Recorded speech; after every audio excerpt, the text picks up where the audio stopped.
Assalamualaikum warahmatullahi wabarakatuh.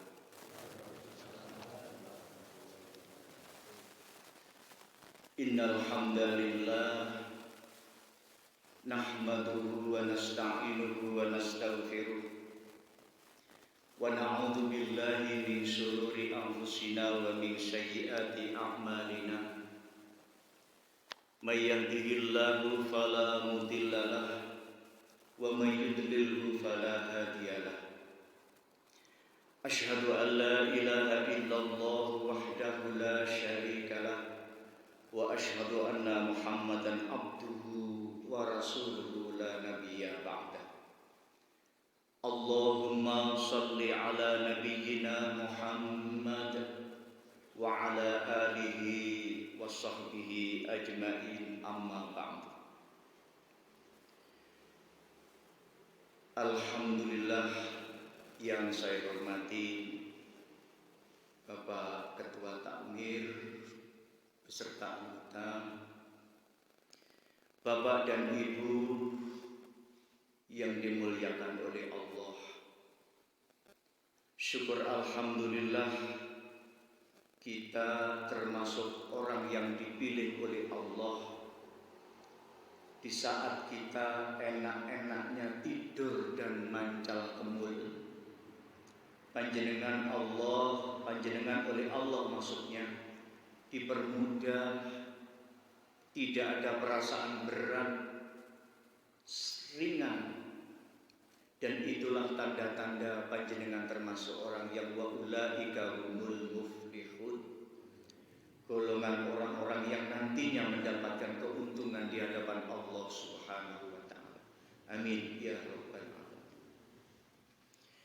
Bapak dan Ibu yang saya hormati, pada kesempatan ini untuk pertama kalinya saya bertemu dalam momen kajian agama di Masjid Teduh yang sangat kita cintai ini.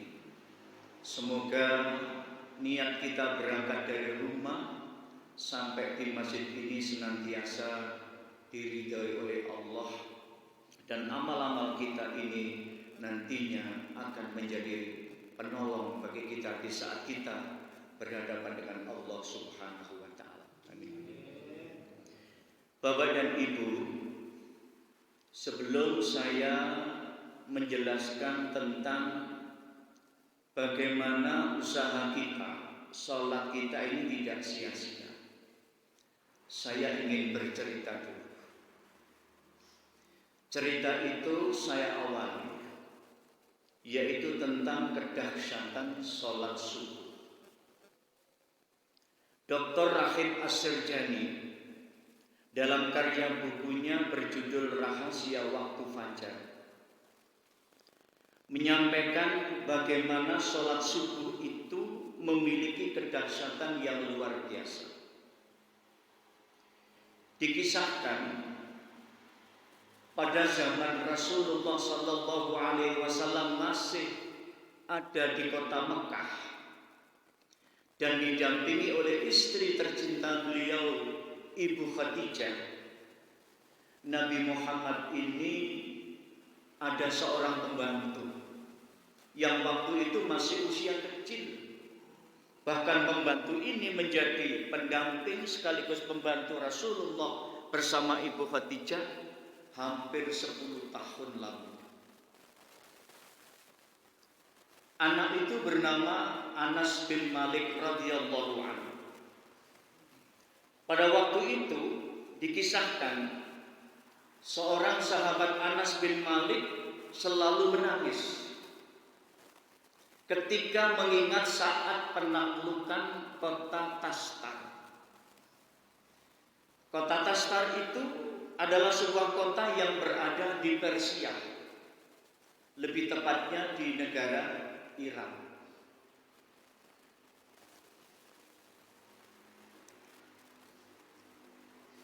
Dikisahkan seorang Anas pada waktu itu sedang mengalami peperangan peperangan itu dianggap sangat berat, saudara. Kenapa dikatakan berat? Satu, waktu peperangan itu membutuhkan waktu yang lama, yaitu setahun setengah atau 1 tahun setengah. Kemudian ditinjau dari jumlah pasukan Anas bin Malik ini tidak melebihi pasukan musuh. Hanya sekitar berjumlah 30.000, sementara pasukan Tastar itu berjumlah 150.000. Masya Allah, tidak imbang. Nah, di dalam peperangan itu hampir saja Anas bin Malik ini memenangkan peperangan, tetapi Allah masih menghendaki tertunda. Hingga pada suatu saat benteng kota Tastar ini bisa dijebol oleh pasukan Anas bin Malik, kaum muslim. Sehingga pada saat itu terjadilah peperangan yang amat dahsyat. Ya, pedang dengan pedang, tombak dengan tombak, panah dengan panah. Sudahlah, pokoknya ramai sekali, menakutkan. Waktu itu pasukan Anas bin Malik hampir saja kalah. Dan di saat genting itu, Bapak Ibu ketahui bahwa di saat hampir pasukan Anas bin Malik ini kalah, itu masuk waktu menjelang fajar. Kita tahu waktu menjelang fajar itu adalah menjelang sholat subuh. Bayangkan, peperangannya terlalu lama. Nah, saat itu Anas bin Malik menangis. Ya Allah, seandainya aku menghentikan peperangan ini atau aku mundur, maka yang terjadi pasukan saya akan banyak yang mati. Nah, sehingga ini mohon maaf, karena Anas bin Malik memberi motivasi kepada anak buahnya agar terus semangat, karena kita hampir saja mengerjakan sholat subuh, dan seandainya peperangan ini tidak kita lakukan dengan penuh semangat, kita akan tertinggal dengan sholat subuh.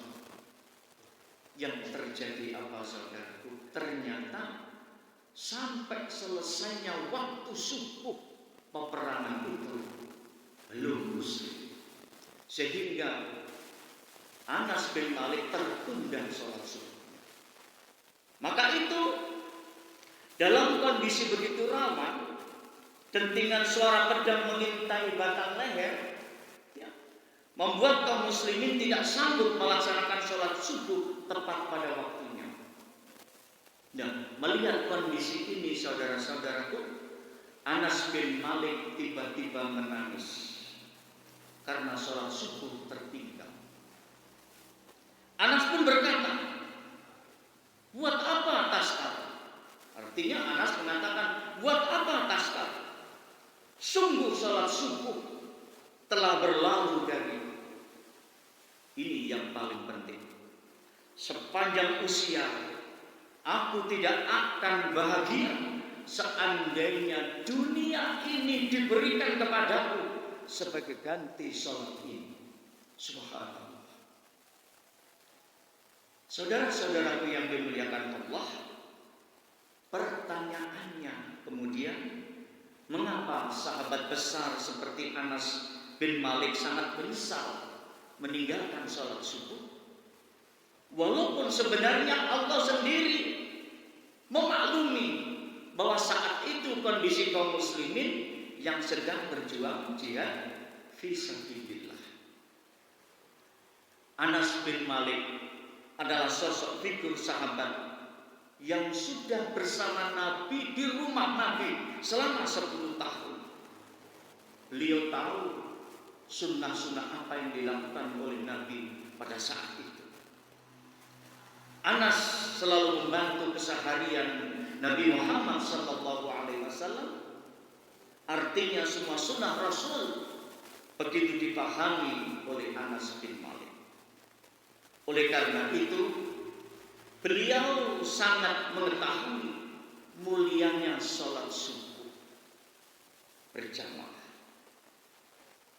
Sholat subuh berjamaah memiliki keutamaan yang sangat luar biasa. Salah satunya adalah disaksikan oleh malaikat secara langsung. Jadi panjenengan tidak usah merasa rugi. Kita jangan pernah merasa rugi saat panjenengan sedang ngantuk-ngantuknya, ternyata oleh Allah dipermudah untuk datang ke masjid. Atau mungkin kalau panjenengan memahami lingkungan yang Allah ciptakan, sesungguhnya Allah menciptakan lingkungan termasuk pohon-pohonan, binatang, ataupun apa saja. Itu sebetulnya merupakan pengingat. Mungkin panjenengan dari dulu sudah paham bahwa makhluk Allah yang namanya ayam itu kalau jam 1:30 pasti berkokok. Betul Bapak Ibu? Kalau sampai sadar atau peka, maka arti dari kokokan ayam itu menunjukkan bahwa ayam yang Allah ciptakan gak memiliki akal, tetapi ayam memiliki insting. Walaupun dia di dalam rumah, tetapi ayam seolah-olah melihat di atas langit sana ada sinar yang banyak jumlahnya, dan sinar itu bukan lain adalah malaikat diperintahkan oleh Allah untuk turun ke bumi dalam rangka membantu kebutuhan panjenengan. Ayam menjelang subuh lebih banyak lagi yang berkokok, betul tidak? Kalau 1:30 kokokan ayam paling sedikit, tapi begitu menjelang fajar kokokan ayam ini bertambah banyak. Itu menunjukkan malaikat itu turun.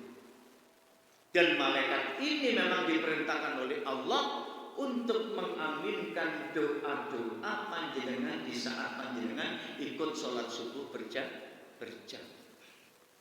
Sebagaimana yang Allah jelaskan dalam surah Al-Isra ayat 78, aqimis shalah liduluki syamsi ila ghasaqil lail wa qur'anal fajr inna qur'anal fajri kana mashhuda. Dirikanlah sholat sesudah matahari bersinar atau tergelincir sampai gelap malam, dan dirikanlah pula sholat subuh. Sesungguhnya sholat subuh, artinya sholat subuh panjenengan itu disaksikan oleh para malaikat. Subhanallah. Jadi beruntunglah panjenengan yang saya lihat sama dengan saya, usianya sudah menjelang maghrib atau mungkin asar ya Bapak Profesor ya. Kita masih dipermudah untuk datang ke masjid, di mana masjid ini kelak oleh Allah akan dijadikan jembatan menuju surganya Allah Subhanahu wa ta'ala. Bapak dan Ibu pernah dengar, tapi sampai hari ini saya belum menjumpai hadis yang betul-betul mengatakan bahwa ini benar. Dulu saat saya masih jadi orang NU, tapi umur 12 tahun ke bawah saya dulu. Jadi umur 12 tahun ke bawah itu saya masih NU. Saya pernah diceritani oleh yai saya, karena saya dulu mondok di Kerampiak, Yogyakarta. Le surga iku jembatane gak digawe saka besi, gak digawe saka semen, tapi digawe saka rambut sing dibelah dadi itu. Pernah dengar Bapak? Nah, saya ini yang sudah umur 65, jangankan satu rambut dibelah menjadi 7, satu itu loh saya tidak bisa melihat, apalagi satu dibelah menjadi 7. Subhanallah. Tetapi dengan memanfaatkan masjid, tempat-tempat yang mendatangkan manfaat, maka tempat itulah yang telah oleh Allah diciptakan di innama amruhu idza arada syai'an ayyaqula lahu kun fayakun, menjadi jembatan. maka itu kalau ada masjid api dibangun dengan berjuta-juta bahkan miliar, tetapi nggak ada jamaahnya, jangan heran tidak bisa menjadi asyifa, tidak bisa menjadi penolong bagi panjenengan di saat panjenengan menghadap kepada Allah Subhanahu wa Ta'ala. Jadi beruntunglah panjenengan dalam usia tua, ya, masih Allah bimbing untuk bisa menghadiri sholat subuh. Karena sholat subuh itu sendiri memiliki banyak faedah dan manfaatnya. Memang di antara sholat 5 waktu itu yang paling berat adalah sholat subuh dan sholat isya.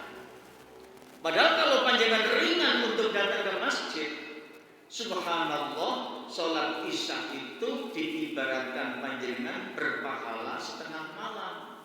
Sedangkan sholat subuh itu diibaratkan pahalanya 1 malam penuh. Subhanallah. Kita evaluasi isya itu, kalau misalkan panjenengan maghrib sudah datang ke sini, artinya maghrib kemudian panjenengan tidak terus pulang, tetapi di sini sambil ngaji atau belajar atau mendengarkan taklim, maka sangat ringan as-shalatu ala waktu, yang salat tepat waktu. Tetapi seandainya sampai sholat maghrib terus pulang, saya yakin sholat isya sampai akan tertunda. Betul tidak? Pengalaman saya ini seusia panjenengan seperti itu. Berat memang. Nanti ketika apalagi anak-anak delok bal, waduh balik Allah amin. Begitu azan dikumandangkan, halah saya delok balik di sini. Tetapi kalau iman itu kalau sudah matang, dia ingat ayyul amali ahabbu ilallah. Sahabat Umar bertanya kepada Rasulullah, ya Rasulullah, sholat apakah atau perbuatan apakah yang amat dicintai oleh Allah? Maka di antaranya ada as-sholatu ala waktiha, sholatlah tepat waktu. Ya, baik Bapak Ibu, kita sekarang akan beralih kepada judul yang saya sampaikan kepada saudara saya ini, Mas Kakak, yaitu bagaimana agar sholat kita ini tidak sia-sia. Bapak dan Ibu, sebagaimana yang pernah saya jelaskan pada kultum Ramadan, bahwa sholat itu memiliki arti doa. Artinya sepanjang kita takbiratul ihram sampai assalamualaikum, maka ungkapan yang kita baca adalah doa. Karena sholat itu lebih banyak doanya, maka etika dan tata keramanya jangan pernah saat kita membaca doa dengan suara keras dan juga dengan cepat-cepat. Mengapa? Karena kita itu sedang berhadapan dengan Allah Subhanahu wa Ta'ala. Ibarat panjenengan bertamu, Allahu Akbar ini sebagai assalamualaikumnya atau kula nuwunnya. Jadi alangkah tidak etis atau tidak cantik seandainya sampai berhadapan dengan Allah mengucapkan Allahu Akbar, amin, subhanallah. Ungkapan yang kita sampaikan kepada Allah yang intinya doa itu sopan atau bodoh? Tidak sopan. Maka itu warga Muhammadiyah itu di dalam berpikir tata caranya pakai burhani, ya, dan irfani. Artinya apa? Apa yang dilakukan sesuai dengan otak dan juga sesuai dengan hadis yang sahih atau dari nas-nas yang sesuai. Yang kedua, sholat itu memiliki perbuatan yang diawali dengan takbiratul ihram dan diakhiri dengan salam. Ini. Nah, sekarang tentu panjenengan berharap apa yang kita lakukan dalam sholat itu mendapatkan pahala sesuai yang kita harapkan. Artinya sholat yang kita lakukan itu tidak sia-sia. Seperti apa sholat yang kita lakukan itu tidak sia-sia? Yang pertama, tentu sholat kita itu harus berbau husnun niyah, yaitu husnun niyah. Artinya menata hati dan niat sholat hanya mengharap ridho Allah Subhanahu wa ta'ala. Panjenengan berangkat dari rumah ke masjid jangan pernah berharap karena riya. Mungkin rumah panjenengan menuju ke masjid itu melewati janda cantik, maka niat kita sudah di luar ibadah. Atau mungkin kita jangan pernah berpikiran bahwa kita sholat setiap waktu tidak pernah telat. Kita jangan berpikiran orang lain mengatakan aku adalah ahli ibadah, ingin riak, ingin pamer, ingin dipuji orang. Itu tidak boleh. Artinya hati kita ini betul-betul tujuannya satu, sholat itu adalah hanya semata-mata karena Allah. Jangan berpikiran lain, Pak. Sholat keteduh aja di sana nanti akan ketemu sego tanpa lauk. Jangan berpikiran begitu. Ya, gitu. Kalau kita sudah tua, harapan kita kalau pagi ya orang tua seperti saya ini kalau bisa pagi-pagi sudah nggak makan nasi. Baru nanti kata Profesor Wahyudi nanti aja pukul 10 baru makan nasi. Itu biar sehat. Jadi husnul niat itu niatkan panjenengan berangkat ke masjid atau sholat atau melakukan amal ibadah setiap ibadah itu hatinya ditata semata-mata karena berniat ibadah, semata-mata karena Allah, tidak ingin dipuji, tidak ingin mendapatkan gelar orang yang ahli ibadah. Atau juga tidak berharap surganya Allah, karena surga itu sudah ditata dan diberikan kepada siapa surga itu. Ada enggak di hati panjenengan saya sholat kepingin surga? Ada enggak di antara panjenengan ada niat berkata aku sholat ini agar aku dikatakan orang ahli ibadah? Jangan.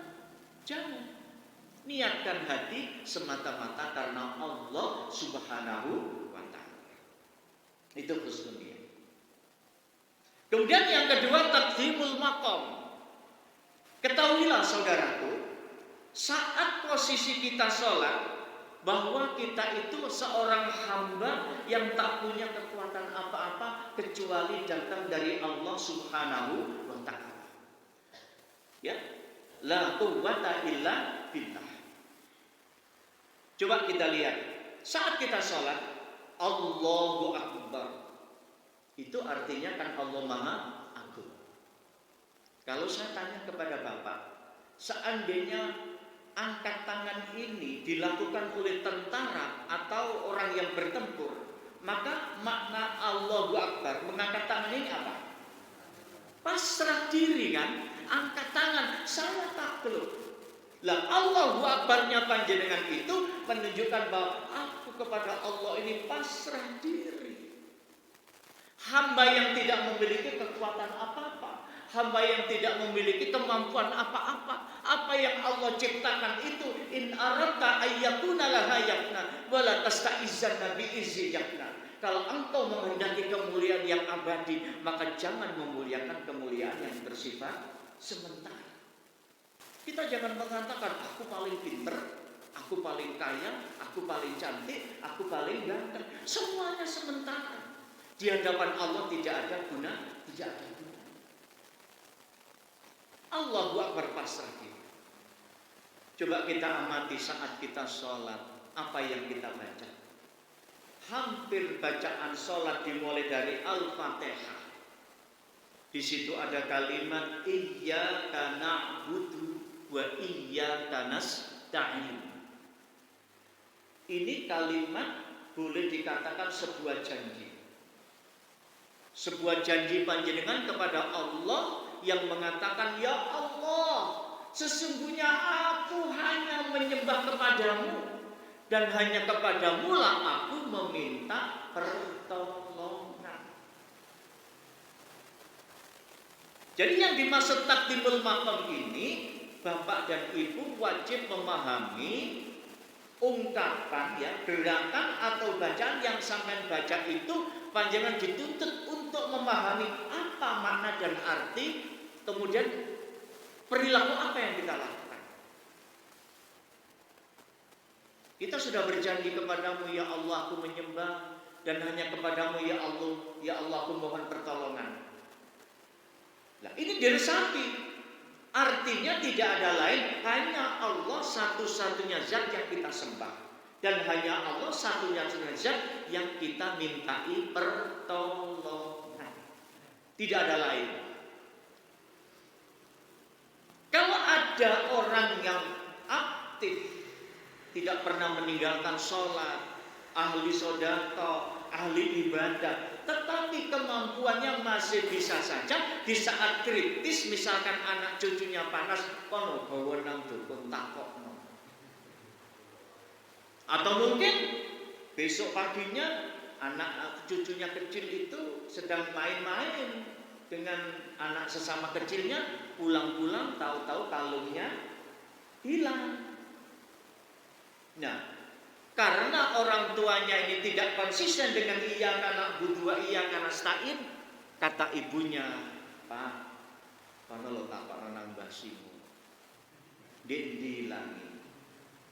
Ternyata yang terjadi menjadikan fitnah. Setelah datang ke mbahsi kan bilang begini, "Oh, iki ilange orang ado-ado. Mau dolen mbek sapa sih?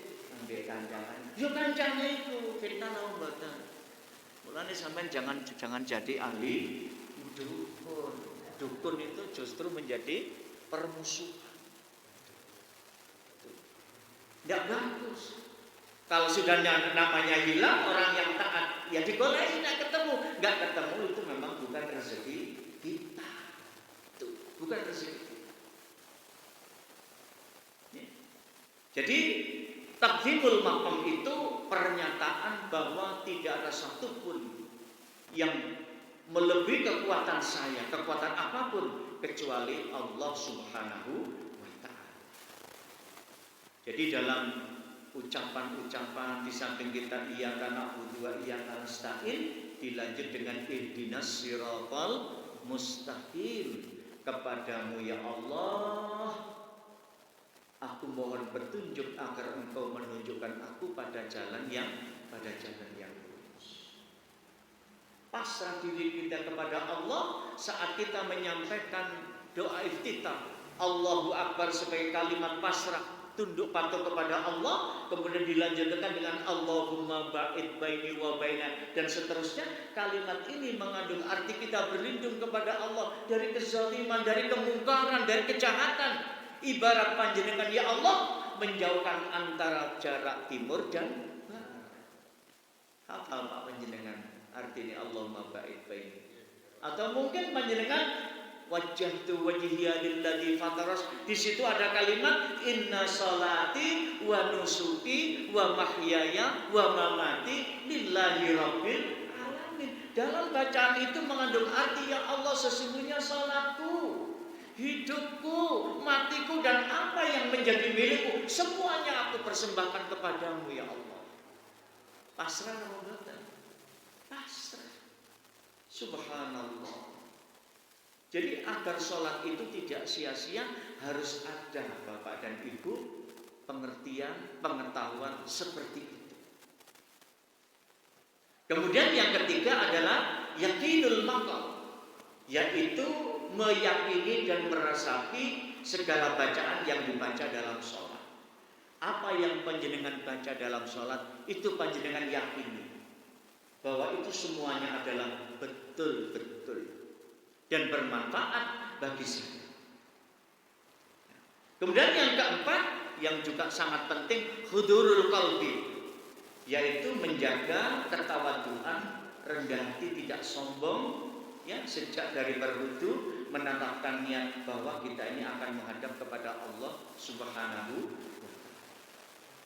Salat yang dikatakan berkualitas Bapak dan Ibu, yaitu apabila sholat itu panjenengan lakukan tidak tertunda-tunda atau tidak karena sesuatu hal sehingga setelah wudu panjenengan tidak langsung sholat.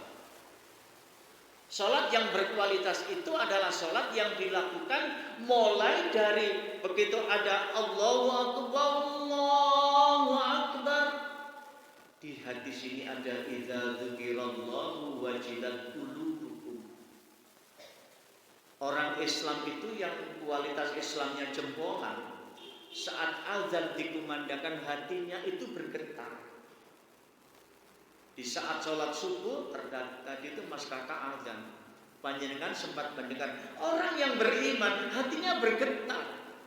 Bergetar bukan berarti takut kemudian kemulai melorot terus dipancal kemulai dirapat, tidak, tapi bergetar dan takut itu bangun dari tidur, segera bersuci, bersih-bersih, kemudian berangkat ke masjid. Itu yang dimaksud hati kita bergetar.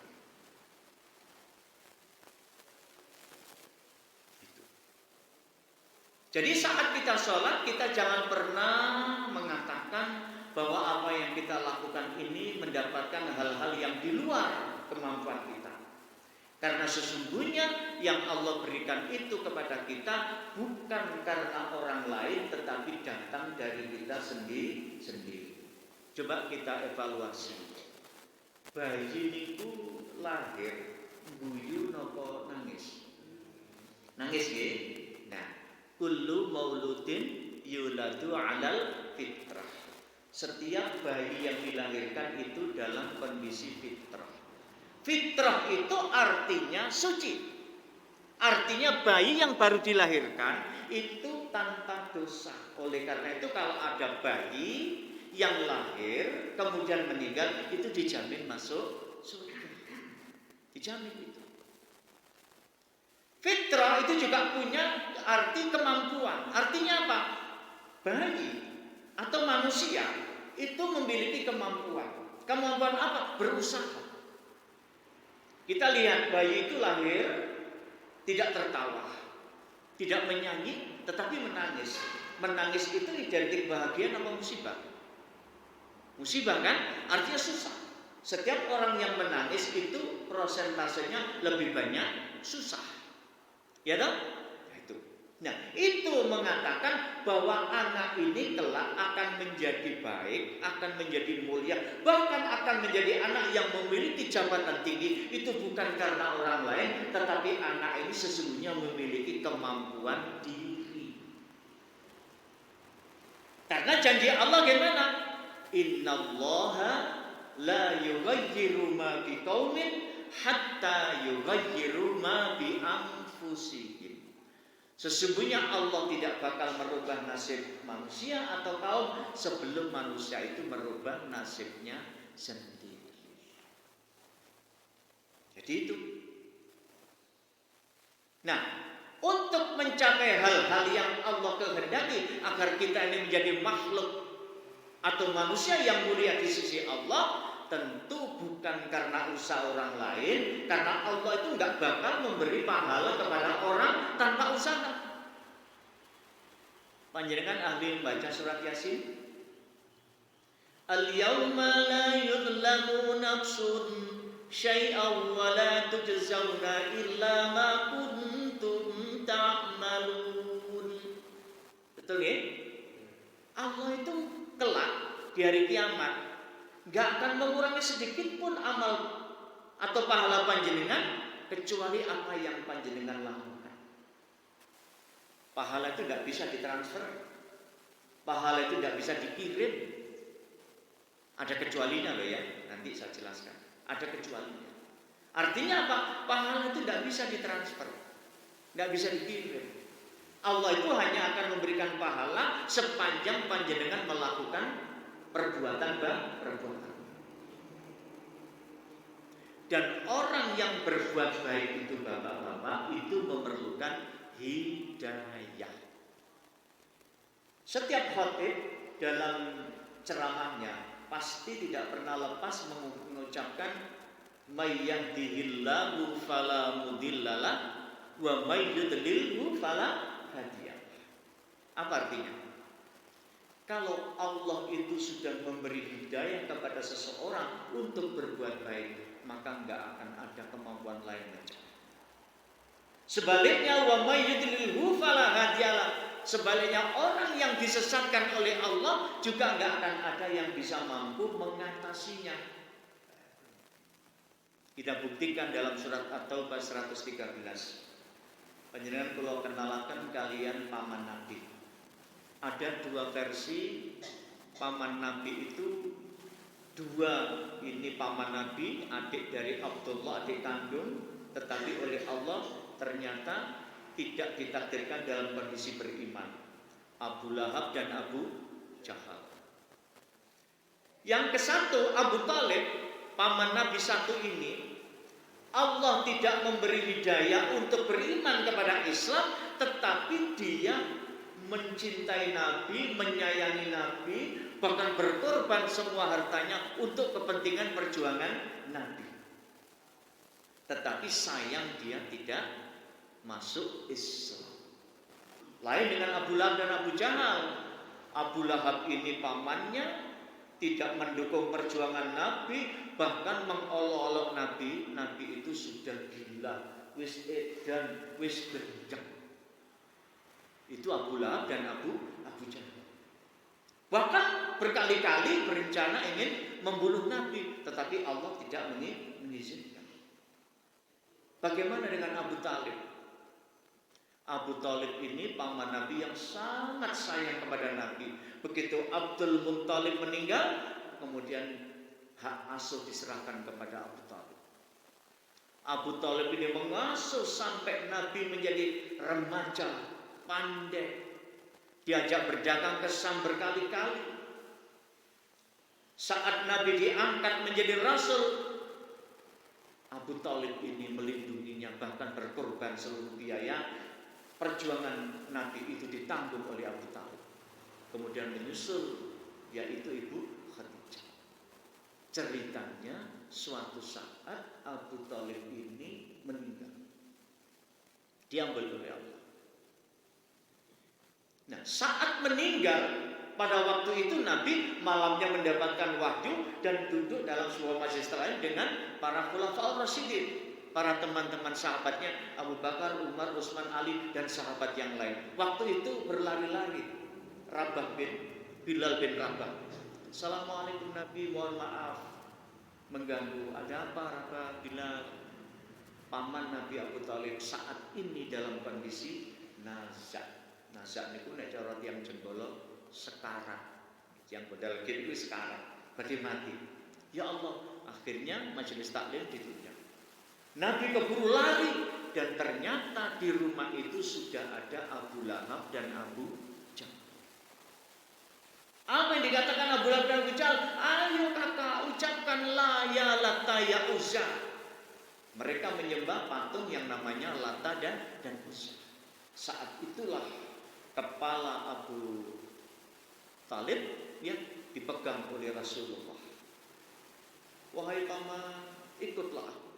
Bacalah apa yang aku bimbing. Lakinu mautakum la ilaha illallah. Ayo paman baca la ilaha illallah, la ilaha illallah. Apa kata Abu Lahab? Jangan meyakini agama nenek moyang kita.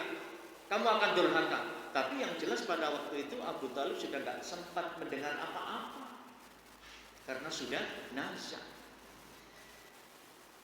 Dan ternyata himbauan Nabi juga tidak diindahkan oleh Abu Talib. Maka Abu Talib dipanggil oleh Allah saat itu juga meninggal. Yang terjadi gimana? Saat itu juga Rasulullah SAW spontan. Ketika memastikan Abu Talib sudah meninggal, yang terjadi Rasulullah ini hampir saja mendoakan. Mendoakan apa? Mendoakan Allahumma ghfirli dzunubi wa liwalidayya warhamhuma kama rabbayani shaghira. Itu belum sempat ia baca, lalu telinga Kanjeng Nabi dibisiki dengan